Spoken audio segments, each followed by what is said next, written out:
చనిపోయిన స్టార్స్ని తెరపై చూపిస్తున్న టాలీవుడ్ డైరెక్టర్స్. ఈ మధ్యకాలంలో టాలీవుడ్లో రకరకాల ట్రెండ్స్ వైరల్ అవుతున్న విషయం తెలిసిందే.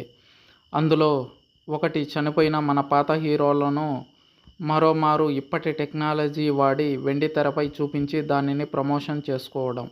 ఇది ఒక రకంగా సినిమాను ప్రమోట్ చేసుకోవడానికి టాలీవుడ్ డైరెక్టర్స్ వేస్తున్న ఒక ఎత్తుగడ అని చెప్పొచ్చు. అలా చనిపోయిన మన సీనియర్ ఆర్టిస్టులను వెండితెరపై చూడాలని కోరుకునే అప్పటి తరం హీరోల అభిమానులు కూడా ఉంటారు. అలా వారికి మరోసారి అభిమాన నటుడిని చూసే అవకాశం దొరుకుతుంది. అలాగే స్క్రీన్పై వారిని చూపించి ప్రమోషన్ కూడా చేసుకుంటారు. ఇక ఈ మధ్య ఈ ట్రెండ్ మరీ ఎక్కువగా కనపడుతుంది.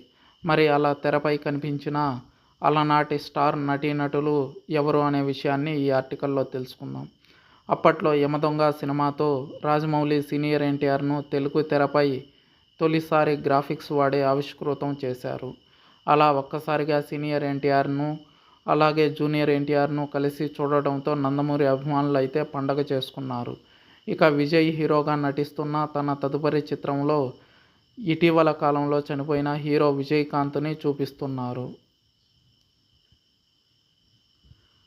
ఇలా విజయకాంత్ని తమ సినిమాలో చూపించడం కోసం ఏకంగా 14 కోట్ల రూపాయలను ఖర్చు పెడుతున్నారట సినిమా టీం. దీంతోటి విజయకాంత్ ఫ్యాన్స్తో పాటు ఇటు విజయ్ ఫ్యాన్స్ కూడా తెగ ఖుషి అయిపోతున్నారు.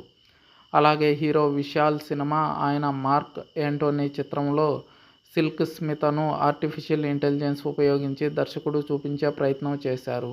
ఇది అప్పట్లో మంచి గుర్తింపును దక్కించుకుంది.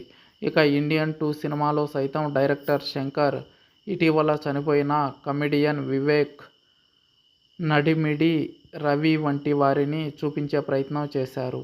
ఈ సినిమా డిజాస్టర్ అయినప్పటికీ ఈ ట్రెండ్ తమిళ్లో కొనసాగుతుంది. ఇలా ఆర్టిఫిషియల్ ఇంటెలిజెన్స్ వాడి చనిపోయిన వారిని మాత్రమే కాదు, ఆచార్య సినిమాలో చిరంజీవిని, అలాగే కల్కి సినిమాలో అమితాబ్ని యంగ్ ఏజ్లో ఉన్నప్పుడు ఎలా ఉండేవారో అలా మరోమారు చూపించే ప్రయత్నం చేశారు ఈ డైరెక్టర్స్.